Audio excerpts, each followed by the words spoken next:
তুমি আজকে অটোক্যাডের page setup করে দেখাবো। আমরা যে সফটওয়্যারটা ব্যবহার করতেছি সেই সফটওয়্যারটা অটোক্যাড 2024, তাই না? ওকে। নাম্বার 1 ইউএন লেখে এন্টার। কি লেখে এন্টার? ইউএন। ইউএনটা হলো ইউনিটস। টাইপ থেকে আর্কিটেকচারাল ক্লিক করো।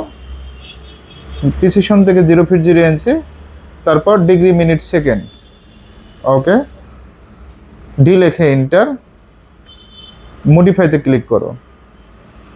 তারপর প্রাইমারি ইউনিটস, ইউনিট ফরম্যাট থেকে আর্কিটেকচারাল, প্রিসিশন থেকে 0 ফিট 0 ইঞ্চি, তারপর টেক্সটে যাবা। কোথায় যাবা? টেক্সটে। টেক্সট থেকে টেক্সট হাইটটা কত ইঞ্চি? 6 ইঞ্চি। কত ইঞ্চি? 6। স্যাম্বল আর ন্যারো পাশেরটায়।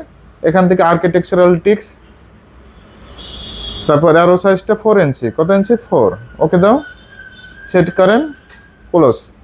ওএস লেখে এন্টার। সিলেক্ট অল, তারপর ওকে। অটোক্যাডের ডিরেকশন হলো দুইটা, একটা এক্স একটা ওয়াই। এখন আমরা ইউসিএস আইকনটা সেট আপ করবো। ইউসিএস আইকন লেখো। ইউসিএস আইকন, ইউসিএস আইসিওএন, আই দাও, সিওএন। এন্টার। নো লেখে এন্টার। তারপর লাইন নাও, এল লেখে এন্টার। ফার্স্ট পয়েন্ট ক্লিক করো।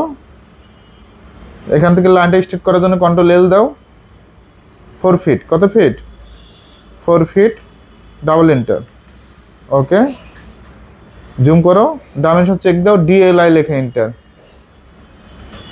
ফার্স্ট পয়েন্ট ক্লিক করো, সেকেন্ড পয়েন্ট 4 ফিট।